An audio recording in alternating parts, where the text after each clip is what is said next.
Welcome to the Cardinal Coaches Corner. I'm Benny Rogers. Stopping by this week is one of my favorite people of all time, Sherard Poteete, our head football coach here at the college. He's coming up on his 8th season as head football coach and 14th season at the college. He's the 5th winningest coach in school history and only 3 wins away from being number 4 on the spot. And then you would only trail, oh, by the way, Brad Smiley, Bob Baccarini, and Carl Andrews. 3 pretty good guys, Those right? dudes have won some ball games. Yes, and in September, Poe was named assistant athletic director, so he's wearing a lot of caps now. But he and Eddie Kite, our athletic director, and our other assistant athletic director, Maria Winwright, if they make it all work, and our athletic department's going pretty good, and we may get into some of that. But let's play catch-up, Poe. Signing day was just over a month ago. You signed 30 high school gritters. Your thoughts? First of all, let's let the record state every coach loves his recruiting class. Yeah, and if we don't, we have a problem, right? Yeah, problem. It's from the get-go. But yours overall, what were your thoughts? But, it's in this world of changing of college football, it's a lot of projecting, right? You got to project to the next year and what your needs are. And I think this signing class, we covered what our needs at the moment were. I feel really good about every position, and I think our quality is good, even though maybe not have been the quantity at some of the positions. I think, obviously every year your offensive line, defensive line, because games in the fall are won up front. So, I think we did a good job of adding to a really good defensive line we have returning. Like, we had some really good freshmen this past year. Right. Play really well, play a lot, expecting and hoping for a big season for those guys as sophomores this next fall. But we added some D-ends and D-tackles. So, everywhere from Louisiana to South Texas to Central Texas up to the Metroplex, we've added some good depth. Just of some bigger guys. We got a few 300-pounders in there in that signing class, so excited about that. I think, offensive line-wise, I really, really like our quality here. The quantity is not where we want it, so we still got to find some O-linemen. I think every team in America is probably always will take another offensive lineman. Sure. But we're excited about, we got a local kid, Dane Dial, is a big 6'6", 6'5" kid, about 275 pounds right now. I think he's got a frame out of Canton, and he'll hold 300 pounds here. He was well coached with Heath Regal. We know that, and for he sure. does a great job. He really does, and so he's always, enjoyed recruiting. Heath and his guys, they're always coached well, whether it was when he was at Eustis High School or whenever he was an assistant over at Mineola, and then he found his way back to Canton as a head guy, and he's always got open arms with us coming in there. Went down to Iowa Colony, it's kind of south of Manville, down there, South Houston type stuff, and got a guy by the name of Jaden Simmons, so really excited about Jaden. He's a big kid, 6'4", 320, big offensive lineman, so got high expectations for him. And then out of Houston, Devin Ferris, another 6'6", probably 270, 280 kid, so excited about those guys up front. But I think we'll always add another offensive lineman. Never going to have too many. No, never. You want to talk about quarterbacks? I know everybody always wants to know about quarterbacks, that's what, right? I've got that down here, so let's just talk quarterbacks because everybody wants to know. And Poe was a quarterback. I was a quarterback. I wasn't a quarterback I wasn't as good as Poe was, and thank God we were about 20 years apart. Well, and we had the forward pass when I was playing. We did not have the forward pass when I played. The record will stipulate that. And go look that up in the Malakoff sport stat books. No forward passes. There were no forward. If I threw 8 passes in a game, that was a big game. This is a true story, folks. I understand. You don't want to hear it, but it's a true story. Anyway, talk about the quarterback position. I know we got Jaden Collins coming back from Crockett. Yep. So Jaden, good 6'3", 210-pound kid that can really run. Great arm out of Crockett High School, not too far from here. So just he's been in the system for a year or two, and he's done nothing but get better, And so I'm excited to see what the spring brings for him, and can he continue to elevate his game this spring. Brought a couple of young men in to kind of come in and compete with him for the spring. Jackson Latour is a kid out of Florida, but spent this past fall at McNeese State. I think he's got a really high upside. He was actually a kid that we offered with him coming out of high school, and he chose to go the Division I route at McNeese, and then was able. They had a coaching change in December, so Jackson joined us in January. And then Philip Jones Jr. PJ is a young man that's joined us and as at semester as well. So we've kind of got some guys that joined us at semester as transfers. Excited about where we might be headed right now with those guys. But then we found a couple of kids that we really just didn't want to kind of go into the season without. Down south, down the valley, down at Edinburgh. Jeffrey Lefevre is a guy that really stood out on film. Tall young man too, right? And he's 6'4", 220-ish right now. He's a guy that on film is just. I think he's got a calmness about him when he sits in the pocket and delivers the football. Can make some plays with his feet when he needs to, but just a quarterback. And then just enjoyed our conversations and meeting him and his family. And Dad's a coach, and so he kind of knows the ins and outs of that aspect of things. And then local quarterback, state champion quarterback. If you can add guys like that to your team, you do so. And Mike Jones down the road at Malakoff, just a competitor, a guy that gets out there on the field and competes every down, every yard, every inch, whether it's throwing the football, whether it's running. And that's one of the things I just love about him is he competes. And great. And of course, Polo and I are both from Malakoff, so we've seen Mikey play his entire career since he started playing, but he was 35-1 the last 2 seasons at Malakoff.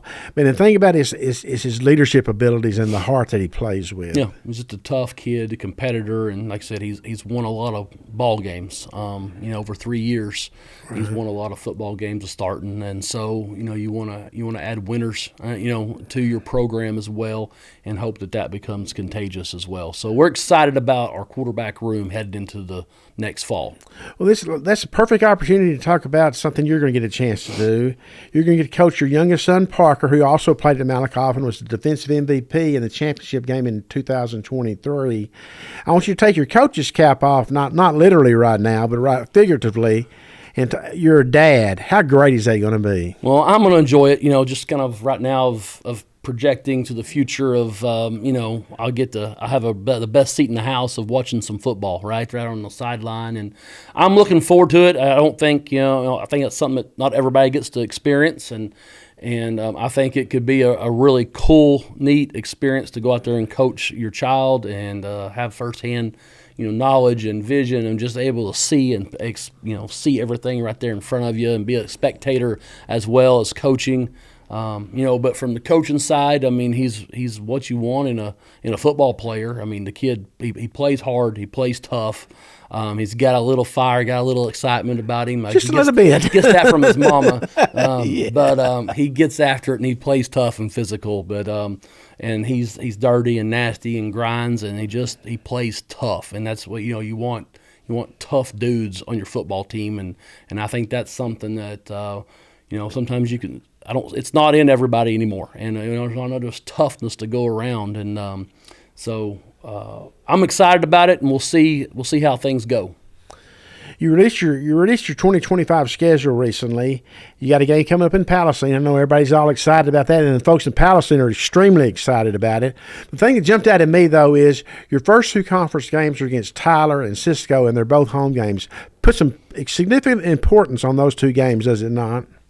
Well, I think you always want to get off the, positive start, good start and those type things. And, in our league, it doesn't get any better than starting off with those teams, right? Tyler's just right down the road, and it's been a nail biter the last several seasons. Whether we're winning with a field goal as the final horn goes off, or if they're doing the same thing. And so the last few seasons, it's come down to the last possession of the game, and has come out winner. I know we've made a field goal as time expired at their place and got a win. They've made a field goal at our place as time expired, got a win. Go into overtime a year ago, comes down to the last play. So, what better way to start off the conference season when going against a good component of Tyler. That'll be, kind of kicking off the conference season, but we will open the season up in Kansas against Independence, then come home and play in Palestine. A home game in Palestine. But hey, we've got campuses, Sure. in Palestine. So I think it'll be a good opportunity to kind of go down there and have a home game for our Palestine campus, and excited about the opportunity to do that and so we got to work some logistics out this fall of going down there and practicing and getting used to those area and everything before we go. And what about the team you're playing in Monroe? Monroe College. So it's it's just getting harder and harder every year to find non-conference opponents that are in JCAA programs, and so Monroe's.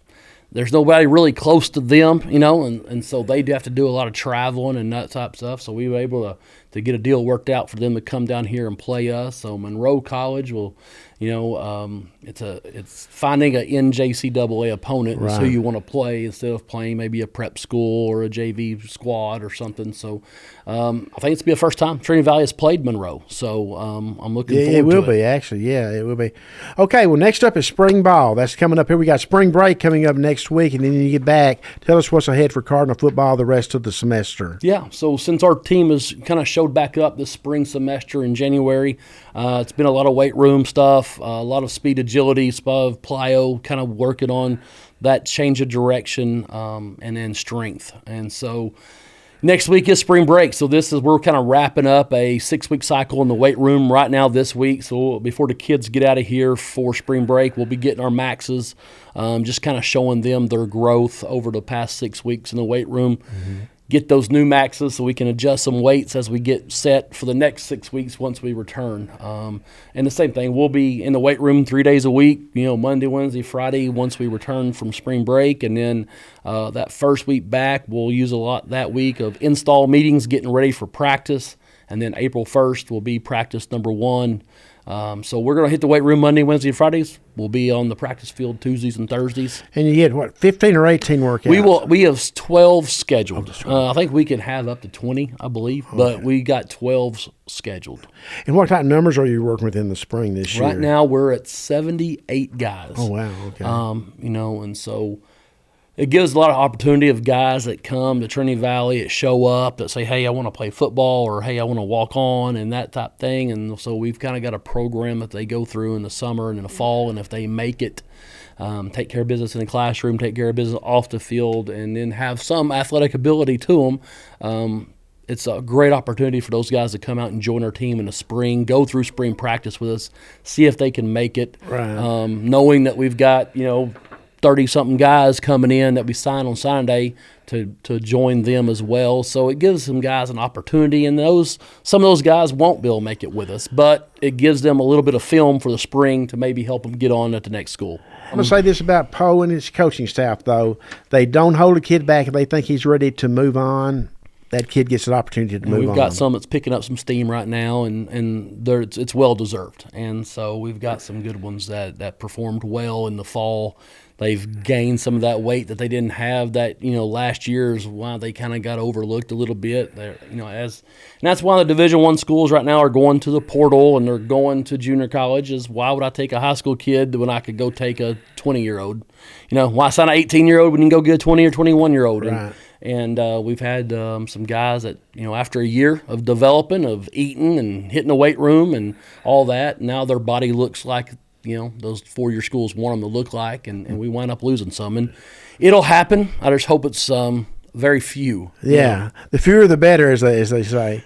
Well, Poe, thanks for stopping by this week. Poe and I could talk football or things about football year-round, folks. So it's not unusual to have him in March, but we'll try to catch up with you after the spring ball is over with, see how that went, and hopefully your casualties are minimum, be either health-wise or NIL-wise or transfer-wise. Folks, that's going to wrap it up for this week. We're going to be on spring break next week, so we're going to take a week off and be back in 2 weeks with the coach to talk to you about it.